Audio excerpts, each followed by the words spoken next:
안녕하세요. 살아오는 동안 사람한테, 그것도 버팀목이 되어야 할 가장 가까운 사람인 가족한테 온갖 섭한 일 다 견뎌오며 살았던 사람입니다. 처음엔 무조건 참고 모르는 척 지나가고 했는데 이만치 나이 들어 제 인생을 다시 돌아보니 너무 바보같이 참고만 산 것은 아닐까 후회가 밀려옵니다. 왜 그때는 한 번도 목소리를 내지 못했었는지, 그렇게 어영부영 흘러보낸 시간들이 야속합니다. 그래도 인생 길고 짧은 건 돼봐야 한다는 그 말처럼 저도 막판에는 평온하게 사랑하는 아들과 함께 지낼 수 있게 되었네요. 이렇게 지낼 수 있게 된 이유를 설명하기 위해서는 제 어렸을 적 이야기부터 결혼 이야기까지 해야 합니다. 저는 태어나서부터 부모님으로부터 사랑을 받지 못하고 자랐습니다. 딸만 내리 3명 있고 막내 아들 하나 있는 집이었는데 제가 막내 아들 바로 위에 딸이었거든요. 이게 무슨 소리냐면 원래 아들을 갖고 싶어 임신을 했는데 눈치 없이 제가 딸로 태어났다 이 말입니다. 제 아래 남동생과는 나이 터울도 많이 안 나고 해서 거의 친구처럼 같이 지냈는데 그래서 그런지 남동생과의 차별이 더 눈에 띄었어요. 동생을 어리니까 한창 자라야 한다고 고기 반찬이나 그 당시 귀했던 계란 반찬은 혼자 다 먹고 저도 똑같이 자라야 할 나이인데도 불구하고 저는 언니들이랑 김치랑 풀떼기들만 먹어야 했죠. 그것 때문에 저는 어렸을 적 내내 키도 작고 몸집도 또래 애들에 비해 작았어요. 그야 당연히 넉넉치도 않은 형편에 비슷한 나이 터울로 태어난 남매니까 좋은 건 다 남동생 쪽으로 가서 그랬던 거였죠. 차라리 저도 위에 언니들처럼 먼저 태어났다면 기억도 안 날 어렸을 적부터 이렇게 대놓고 차별은 안 받았을 겁니다. 언니들이 말해주길 저랑 남동생이 같이 울고 있으면 부모님은 무조건 남동생부터 어르고 달랬다고 해요. 그리고 부모님은 언니들더러 제가 시끄러우니까 빨리 조용히 시키라고 명령했다고 하고요. 그러면 그때 겨우 국민학교를 다니던 언니들이 그 작은 손으로 자기 여동생을 안아주고 업고 하면서 저를 재웠다고 해요. 커가면서 남동생과 저를 차별 대우하는 게 느껴지니까 저는 자연스럽게 남동생보다는 나이 차이가 조금 더 나도 같은 성별인데다 저한테 늘 잘해주는 언니들이랑 놀게 되었어요. 그랬더니 남동생은 자기를 따돌림시킨다고 생각했던 건지 그걸 곳에 부모님께 쪼르르 달려가 그대로 일러 바쳤죠. 그러면 부모님은 귀한 아들 마음 서럽게 했다면서 언니들이랑 제 종아리에서 피가 날 정도로 회초리질을 했습니다. 귀한 아들 마음 다치는 줄은 알고 딸들 다리를 다치게 하는 건 신경도 안 썼던 거죠. 아무튼 이런 환경에서 살다 보니까 자연스럽게 집에 딱히 애정도 안 생기고 그냥 빨리 시집이나 가서 부모님 얼굴 안 보고 살고 싶더라고요. 결혼 후에 어떤 생활이 기다릴 줄도 감히 모른 채로요. 남편과 처음 만났던 것도 그 무렵이었습니다. 딱 국민학교까지만 졸업하고 커서는 허드렛 일이나 시장에 가게일 도우면서 살고 있었어요. 당연히 제 남동생은 그때 고등학교에 다니고 있었고요. 머리는 제가 훨씬 총명했는데 아들이 아니란 이유로 죽어도 학교에 안 보냈어요. 막 성인이 된 저는 서점에서 일을 시작했는데 서점 주인분은 저를 보고 일을 참 잘한다며 싹싹하고 예의도 바르다고 정말 좋아하셨어요. 저도 서점 일이 즐거워 꼭 제 가게처럼 열심히 일했죠. 매일같이 서점에 나와 일을 하다 보니 얼마 안 있어 점심만 되면 사모님이 부른다고 서점에 자주 들러 사장님을 모셔가던 서점 사장님의 아들과 사랑에 빠지게 되었습니다. 서점 사장님은 점원일 때 저를 그렇게 아껴한 모습은 어디 가고 자기 아들과 사귄다고 하니 인정할 수 없다며 반대하셨어요. 자기가 그렇게 조건 따진 사람은 아니지만 그렇다고 쥐뿔도 없고 배운 거 없는 무식한 계집애를 며느리로 들일 수는 없다고 하시면서요. 저희 부모님은 빨리 딸을 치워버리고 싶은 마음에 무조건 서점 아들과 너의 결혼을 추진하였고 그 당시만 해도 서점집 아들이 제게 완전히 푹 빠져 있었기 때문에 그때 치고는 드물게 집안의 반대를 이기고 결혼하게 되었습니다. 결혼하게 되면서 저는 저희 집을 나와 시댁에서 결혼 생활을 시작하게 되었습니다. 그때는 마냥 집을 나와 따로 살게 된다는 생각에 젖어 철없이 좋아했어요. 당시 남편은 서점을 물려받으라는 시아버님의 말을 무시하고 따로 이루고 싶은 뜻이 있다면서 무려 사법고시를 준비하고 있었어요. 그때만 해도 요즘처럼 로스쿨이네 뭐네 법학 전문 대학원을 나오지 않아도 고졸이든 대졸이든 사법고시 합격만 하면 인생 역전이었거든요. 그런데 솔직히 말해서 남편이 사법고시 공부를 열심히 하진 않았습니다. 남편은 틈만 나면 공부를 너무 오래 해서 머리를 식혀야겠다면서 밖에 나가 저녁쯤 돼야 도로하고 그랬어요. 그 사이 시간 동안 뭘 하는지도 몰랐죠. 남편이 밖에 나가면 그냥 도서관 가서 공부하다 오는 거겠지 하며 살았습니다. 처음부터 시부모님들의 반대를 무릅쓰고 한 결혼이어서 그런가 시댁살이는 정말 고되고 힘들었습니다.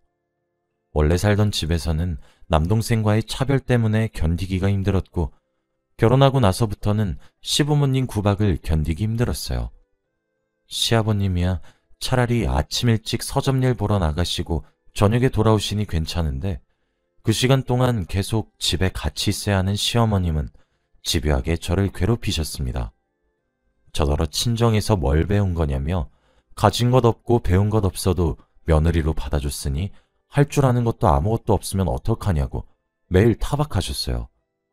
하늘색이 푸르스름한 새벽에 일어나 요리를 해서 밥상을 차려도 제가 얼마나 노력했는지는 신경도 안 쓰고 간이 잘못됐다며 제가 보는 앞에서 퇴퇴 다 뱉어버리시기까지 했어요.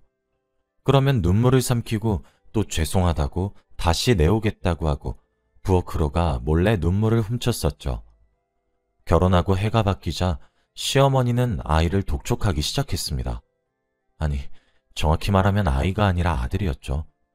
저도 남편도 독촉을 들을 때마다 노력은 하고 있었지만 아이가 예상만큼 쉽게 찾아와 주질 않더군요. 게다가 남편은 맨날 공부하느라 피곤하다거나 바쁘다는 핑계를 대면서 저와 오랜 시간을 함께 보내지도 않았습니다.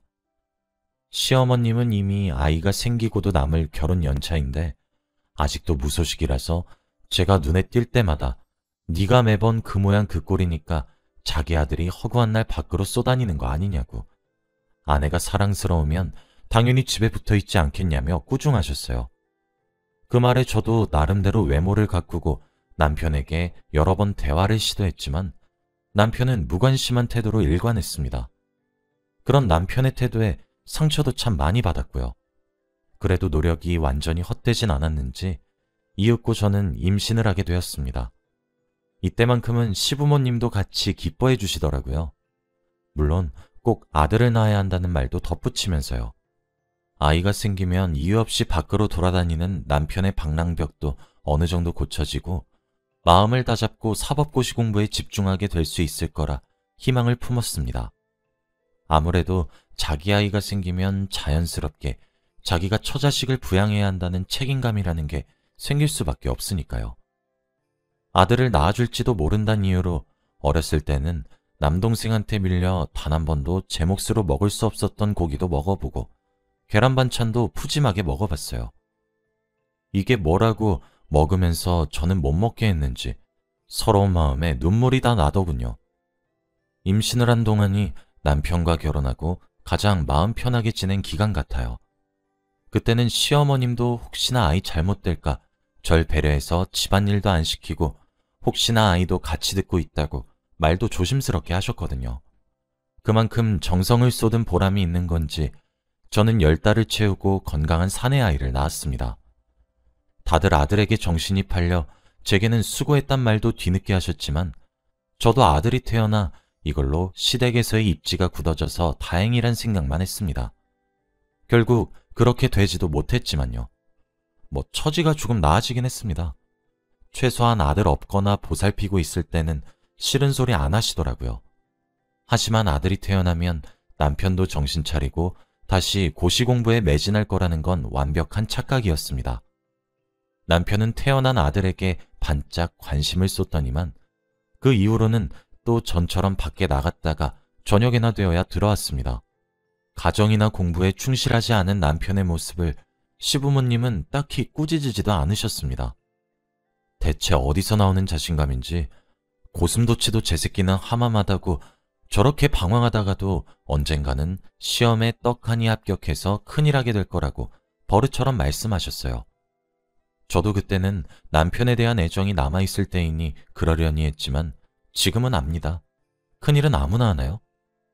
하루는 너무 답답했던 나머지 제가 남편에게 대체 어딜 그렇게 바쁘게 돌아다니다 오는 거냐고, 집에서 아이나 내 생각은 안 하는 거냐 물으니 어디 감히 하늘 같은 서방한테 대드냐면서 알아서 잘하고 있으니까 저더러 신경 끄고 집안일이나 제대로 하래요. 자기 아니면 어디 시집이나 제대로 갔겠냐며 운 좋은 줄 알고 조용히 살라고 싸늘하게 말하더군요. 분명 결혼 전에는 누구보다 저를 아끼고 사랑하던 남편이었는데 어쩌다 그렇게 변하게 된 건지 그 이유를 몰라 답답하기만 했어요. 그러다 그 이유를 알게 된 계기가 있었죠. 저녁쯤에 아이가 갑자기 열이 올라 제 등에 업은 채로 급하게 동네 의원을 찾아간 적이 있습니다. 그때도 남편이 아직 집에 들어오지 않아 저 혼자 아이를 데리고 왔었죠. 치료를 받고 열이 떨어지자 아이가 다시 새근새근 잠들어서 아이를 안고 조심스럽게 집으로 돌아가는 길이었어요. 집 앞 때문에 남녀 둘의 실루엣이 보여 누군가 하고 찬찬히 살펴봤어요. 남편과 어떤 여자 같았죠. 그런데 갑자기 둘이서 온갖 애정행각을 벌이는 겁니다. 깜짝 놀란 저는 근처 나무에 몸을 숨기고 그 광경을 전부 지켜보았죠. 남편이 그동안 자꾸 밖으로 싸돌아다닌 게 전부 다른 여자를 만나러 간 거였구나 깨닫게 되면서 머리가 멍해지더군요. 그때 갑자기 아이가 엉엉 울기 시작했어요. 아이 울음소리를 들은 남편이 제 쪽으로 곧장 다가오더군요. 나무 뒤에 숨어있던 저를 확인하고는 크게 놀란 기색도 잘못했다는 느낌도 없이 에휴, 이렇게 한숨 내뱉고는 유유히 집 안으로 들어가는 겁니다. 남편은 그 뒤로도 행동이 바뀌지 않았어요. 외도가 잘못이란 생각조차 안 하는 것처럼 보였죠. 그 이후로도 남편이 외도하고 있는 모습을 몇 번이나 더 봐왔습니다. 도저히 참을 수 없어 우선 시어머니께 남편의 외도 사실을 털어놓았어요. 그랬더니 시어머니가 하는 말이 뭔지 아세요? 이미 알고 있었다고 하시는 겁니다. 제가 너무 놀라 그럼 왜 저한테 말하지 않았냐고, 저는 어떻게 살라는 말이냐고 울면서 하소연했어요. 시어머님은 그런 제 눈치를 힐끗 살피더니 이렇게 말씀하셨죠. 그거 알아봤자 뭐 좋다고 얘기해.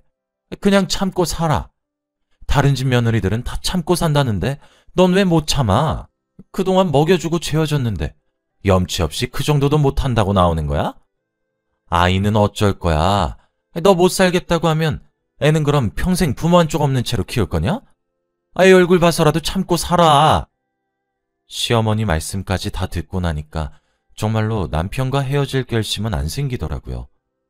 무엇보다 아들이 아직 이렇게 어린데 남편과 헤어지고 나면 아빠 없이 자라는 건 물론이고 더 큰 문제는 시댁에서나마 제가 아이를 데려가는 걸 가만 보고 있지 않을 거라는 거예요.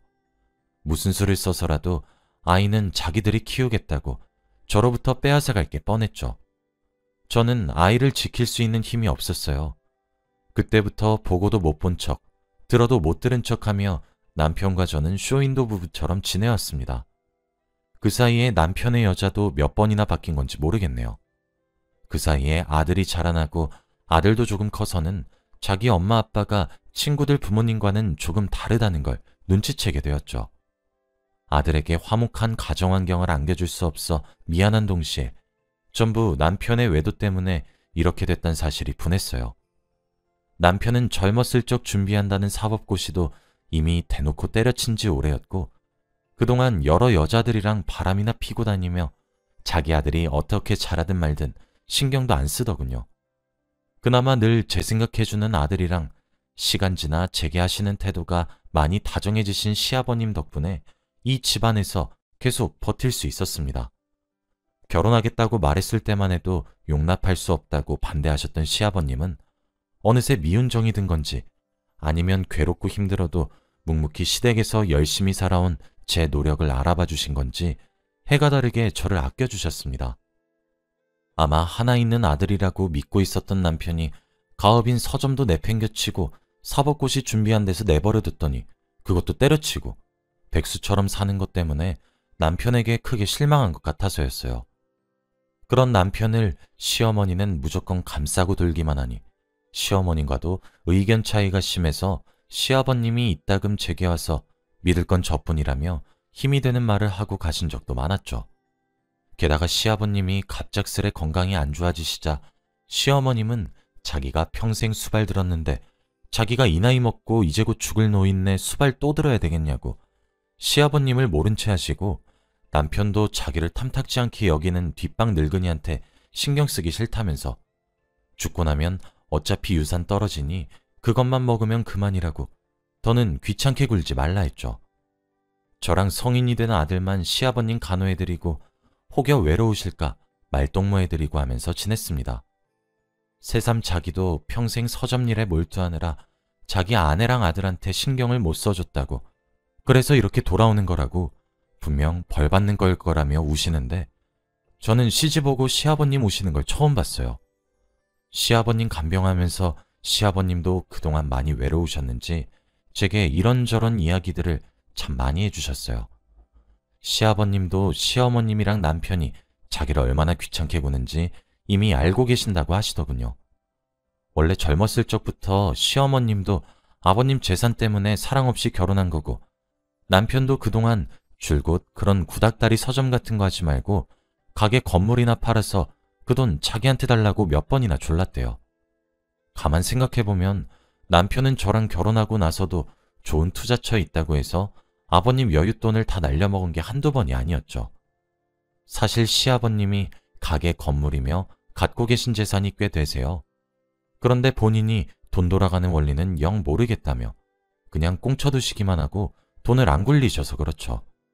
시아버님이 고지식한 면이 있어서 자기는 그냥 서점일 시작한 거 평생 서점일 하다가 눈 감을 생각이지 죽기 전까지 다 쓰지도 못할 재산 굴리면서 욕심 부리긴 싫다 하셨어요. 저도 원래 젊었을 적 시아버님 서점일 도우면서 시아버님이 얼마나 성실하고 우직하신 분인지 잘 아니까 그만 이해한다고 고개를 끄덕였죠. 그리고는 서점 일할 때 기억나냐며 한창 옛날 이야기로 이야기꽃을 피웠습니다. 그게 아버님과의 마지막 대화였어요. 아버님은 죽기 전 혼자 임종을 지키는 제게 힘없이 서류봉투를 쥐어주고는 편안한 얼굴로 숨을 거두셨어요. 아버님이 남기신 게 뭔가 싶어 열어보니 집안 땅 문서하며 가게 땅 문서, 그리고 그 재산들을 전부 제 앞으로 남기겠다는 말과 그동안 고생 많았다는 말이 적혀있는 유언장이나 다름없는 편지였습니다. 시아버님 재산이 모두 제 쪽으로 간 걸 알게 된 남편과 시어머님은 제가 앞으로 유산을 어떻게 할 건지 묻지도 않고 격분하시면서 당장 내놓으라며 온갖 쌍욕을 퍼부으셨습니다. 시어머님은 오갈 데 없는 년 걷어들여줬더니 뒤통수 치는 거냐고 제 멱살까지 쥐어흔들면서 이야기하셨어요. 남편은 그대로 시어머님 옆에서 자기 아내가 멱살 잡히는 거 지켜만 보고 있었고 아들이 겨우 달려와 막아섰습니다.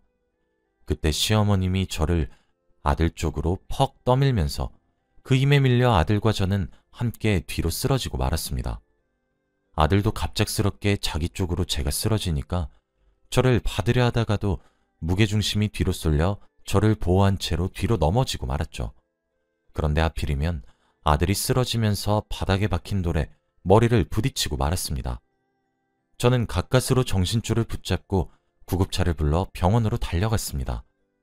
응급실에서 치료를 받고 아들이 정신 차려서 저랑 눈 맞추고 괜찮다고 말해주니까 그때 겨우 안심했어요. 남편과 시어머니는 병원에도 오질 않았습니다. 원래부터 가정에 관심 없던 남편은 그렇다 치고 시어머님만큼은 그래도 손자라고 아들은 아꼈었는데 의도하진 않았지만 아무래도 자기가 밀쳐서 손자가 다친 거니 시어머님도 일단은 충격이 컸겠지 이해하려고 했습니다.